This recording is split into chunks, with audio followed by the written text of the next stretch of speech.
And I was raised here. You feel like somebody act like a black American? I was raised here. I was born and raised here. I'm first generation American. What is you talking about? I act American. I act like where I'm from. But I could switch it up. But all Haitian people do not act like this. Talking about, oh, they living off of your tax dollars. Most of the Haitians I know, they come to this country, they work hard for their kids, and they make sure that their kids go to college.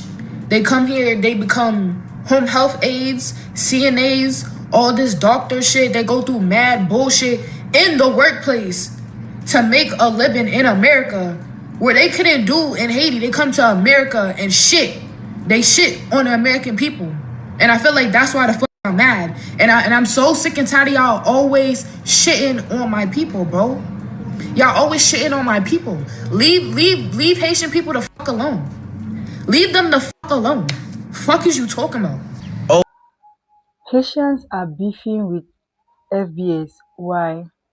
Guys, welcome back to my channel. Please, if you are new to this channel, don't forget to hit that subscription button, turn on your notifications, because trust me, you do not want to miss any episodes with me. So in this episode, Haitians are seriously beefing with FBA. The question is why? Is it because the FBA did not join them on their protest against revocation of TPS, or join me, let's continue watching this clip to see the reasons why Haitians are beefing with FBAs. Be safe. Let me know what y'all think. FBAs exist because y'all are not rich enough to be elitist, and y'all are not light-skinned enough to be elitist, but you deeply desire something to feel above everyone else. And the easiest way to feel superior is to punch down on immigrants, I guess.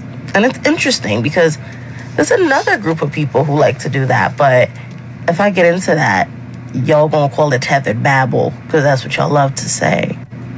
And before y'all get nasty, I was born in New York, and so was my mother. I may be of Haitian descent, but the only country I've ever known is America. You may be attacking people that use the terminology FBA, right? So I guess the ideology that goes with some of the people that use that term. But all FBAs are Black Americans. They are. You can't take that away from them. So when you say that Black Americans, because that's what you're saying, but you're specifically targeting people that use the term FBA, when you say Black Americans can't be elitists, which we don't want to be, but when you say we can't be elitists because we don't have the money to be, are you saying Black American people are poor? When you say we're not light enough, what did you mean by that? What do you mean that Black Americans aren't light enough to be elitists? Again, we don't want to be, but what do you mean by that? You know we come in multiple different shades, right? We come from the lightest of the light to the darkest of the dark. And all our skin tones are beautiful, and we love all our skin tones and shade. But what do you mean by that? And then again, we don't want to be elitists. We don't look over none of y'all niggas. We're tired of disrespect. We're tired that we fought for all of you ass niggas around the fucking world to come to this country, and y'all disrespect us. You appropriate our culture while saying we don't have culture. Mind you, y'all niggas will boast about 1804 as Haitians. It was 1804. Civil rights happened sooner or more recently than 1804. You're here because of civil rights leading to the Immigration and Nationality Act. We got a reason to be upset. We're not elitists. We don't look over you. We're tired of disrespect. I suggest you take this video down. It's going to hurt you more than 21 years of freedom, and after that, it's been destabilization ever since, from the governments, from the gold been taken out, and everything. This is why you rubbing shoulders next to us, the United States of America. Black Americans have been free and have free communities way before 1804. Hundreds of thousands of free people to color. The siege of Savannah was never about helping Black Americans. It was only about making the white tee look at them and recognize them. So they put their body at the forefront, became body bags to help them get away the white tea French just so they could be recognized by the white tea. Dessalines was unalive in the most terrible way ever, right? People brag about him, but they assassinated him, chopped his body up, and fed him to the dogs. Jean-Baptiste, who found Chicago, was nothing but the white tea tool who helped white tea expansion because they couldn't defeat the American Indians, the dark American Indians, so they used somebody that looked like them to help expand white tea expansion and expand them westward.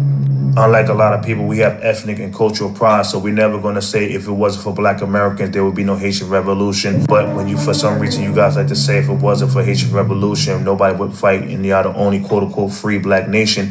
But here's Black Americans that went and helped during the Haitian Revolutions. It was fighting side by side. Anything that Haiti do was always for his best interest and his self-interest. It was never about helping everybody. It was never about freeing everybody and being the leader and liberation for all. It was about being a leader and liberation for itself. Haitian Revolution was always about itself. This is why Toussaint signed an agreement with White T. Moulton, Thomas Moulton, to not intervene with the white tea and what they're doing in Jamaica, Puerto Rico, and multiple countries. And so what they did was sign this agreement, which means if they didn't sign this agreement, Jamaica wouldn't have its independence in 1962. They would have had their independence in the 1800s alongside the Haitian revolutions, but they worked with the white tea to continue to allow the white tea to devastate and economically undermine Jamaica.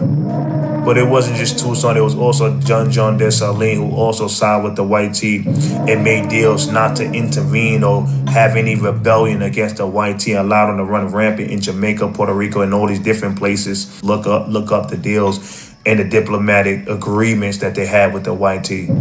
So like I said in the beginning, they won the battle but lost the war because they was going against multiple European nations at the time during that battle in 1804. But this is why in 1825, when they came back with their naval ships and their big boom booms, they didn't have no European nation they're fighting against. Now it's just mano y mano, Haitians versus white tea, and the Haitians gave it up. So when they say if it wasn't for the Haitians, then there would be no Louisiana and Persia, well, that's not really accurate, right? Because they was going against many European nations. And in that sense, we could say, well, if it wasn't for the European nations, there'd be no Louisiana Purchase. But we're not going to sit there and act like the Louisiana Purchase was a good thing. All that did was white tea expansion. That's all that did. More enslavement and white tea expansion westward, right? So the Louisiana Purchase wasn't really a good thing. Now, I'm not here to disrespect nobody. I'm not here to get angry, but I'm starting to see a lot of disrespect. And y'all know I don't have no problem with no Haitians personally, but I've been seeing a lot of Haitians go online, especially on this video that I'm showing you, where they're talking about getting deported in TPS, and we have Haitians making comments about us as if we are physically doing things to them. They're more mad at the perception and the things that we're saying in our country that we have the right to say than actual systems in place that's kicking them out and doing things. More angry with us than the 5% of the mulattoes and the white tea that own all the money and the resources in their country. So I find it really interesting that us saying things is more powerful than actual physical harm being done. So I just want to clear some real facts with this Haitian Revolution thing. I'm tired of people disrespecting and making it look like Black Americans didn't have 100,000 free peoples of color, people that was already free before 1804, that like we wasn't fighting in the 1526 slave revolt, right? The New York slave revolt in the 1700s, the Gullah Wars, the Seminole Wars, right? Stonewall Rebellion, multiple wars we was fighting and winning, and we was walking around free with pew-pews and everything. This is what the Stonewall Rebellion is about, right? They act like we twiddled our fingers and sat back and did like this and said, oh shit, some Haitians are fighting, let's start fighting after 200, 300, 400 plus years. So I just want to kind of clear some history up because there's a lot of fake history going on. I love y'all. It's going to help you. As a person born and raised in the county of Dade, a little Haiti baby, I got many stories and memories and all type of things about Haitians. The main thing I want to address is how y'all trying to sit up here and act like we was just bullying y'all and y'all didn't have no way of protecting yourselves, so y'all had to come together on y'all own, and that's how the Zopound came in to protect y'all. Like, all of that is fucking bullshit. I really hate that y'all try to spin this narrative about how y'all came about just because y'all got some jouet, and now y'all trying to act like y'all beginnings ain't y'all beginnings. But I remember I remember being in fourth grade and my fourth grade teacher turning on the local news, and we saw y'all coming off of those boats, being washed up ashore like refugees. And a couple days later, those same kids was in my classroom. I'm not even playing. I'm not even lying. They came straight from the boat through immigration, got settled in, and was in my classroom the next week, not speaking no English, not knowing anything about us, about our culture, about nothing. Things I could tell y'all, like, first of all, yes, Haitians, y'all did stink and y'all did have a smell. Y'all did not use deodorant. Y'all always used to put on so much cologne over being musty that it became a scent. It became a signature scent of yours, right? Because Black people, we know how to wash our ass and we understand how to use deodorant. So that's the one thing. Too many people acting like they did not come from where the fuck they came from, okay? The other thing is none of y'all ever had perms. Perms was not a thing for y'all. Straight hair on a Haitian was not a thing. Y'all would wear your hair in little puffs and your natural hair. Y'all never even used to get perms. A lot of y'all did not like to say that y'all was Haitian. A lot of y'all tried to act like y'all was Bahamian because y'all didn't like the stigma of being Haitian. Yes, we used to get on everybody though. Like calling you an African booty scratcher, that's what we all did. Everybody got ranked on. Anybody could get ranked on back then. So it just is what it is. When a lot of Haitians got here, they was living in houses. A lot of them lived on the same street as my great-grandmother. My great-grandmother lived in Little Haiti since like the late 60s, early 70s, before it was Little Haiti. So she's been on that block longer than any of you motherfuckers has been there. And quiet as kept, a lot of that used to be Spanish even before it was Haitian too. But at the end of the day, it was always a Black neighborhood. It was always the Black community. If you know anything about Overtown, you understand that Little Haiti is right there. That was all us. But Spanish people moved in, Haitian people moved in, all these other people moved into our neighborhoods because they put y'all in our neighborhoods. They didn't put y'all in their neighborhoods. So a lot of y'all had houses right next to my grandma. The Haitians that had houses and was like really doing it, they looked like the Black people back in the 60s. They used to wear those old school suits with them old school ass long dresses. Like they always looked like they just stepped out of 1965 to me. So it was like they was just cosplaying us, but like... Well, Haitians don't look like Black Americans. Black Americans don't look like Haitians. If you're Haitian and or Black American saying this shit, you are stupid. There's no way you're not dumb. This right here is the rapper Dirk. He is one of the biggest Black American rappers like ever. Especially coming from the Chicago scene, he is stamped forever. And this right here is his Haitian lookalike that got famous strictly for looking like Dirk. And this nigga is super Haitian. Look. If you would have told me these two people were twins, these two people were brothers, cousins, this was his uncle's son, they were related in any way, shape, or form, I would have said, yeah, of course, like, look at them. And you think it's at all a coincidence that this dude is from Chicago and a Haitian founded Chicago? And now he has people that look exactly like him just growing up in a completely different place while still being Haitian? Dude, let's stop this diaspora world garbage. We are the same. So decades ago. See, to you Haitians, focus on your next move. Don't worry about Black American people. Focus on your next move. Figure out what your next move is and what your future holds. Now, all that energy you had out here, fighting the government, protesting, rallies, team takeovers, all that. Let's keep that same energy and go fight your government where you from. Because y'all always talking about how America treated Black people. But you know what? We fought hard. We may not got everything we deserve, but we got a piece of the pie. We got a piece of the pie. Y'all got nothing. Y'all got nothing. Only thing y'all do is flee your country. And then when y'all go to other people's countries, y'all fight their government like if y'all entitled. You're not entitled.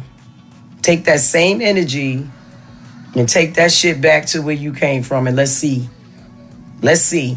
Make sure you film it. I want to see y'all fight, protest, poster signs. I want to see it. Yeah, I want to see it. Show me. Let me see you fight your government like you came here and Fort Mines and the one in the Dominican Republic, the Bahamas, Jamaica, Canada. Let me see how tough you really are. Let me see if you're going to take them same balls and that same energy with you back home.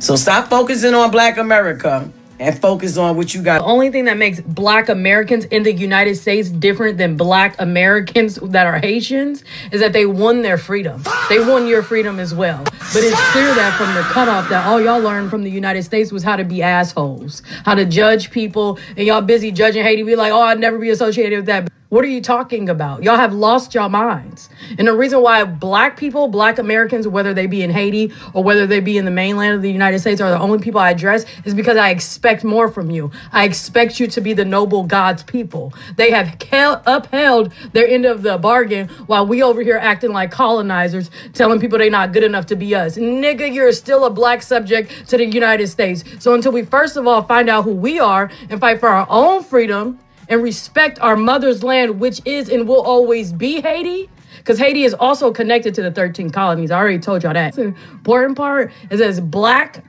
Americans in the United States, y'all have to check yourselves.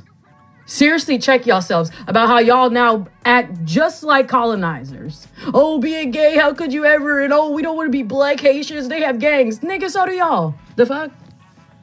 So the only thing that makes Black Americans in the United States different than Black Americans that are Haitians is that they won their freedom. They won your freedom as well. But it's clear that from the cutoff. You won the battle but lost the war. The whites came back in 1825. You only had 20. So what I can say, guys, what I can really say is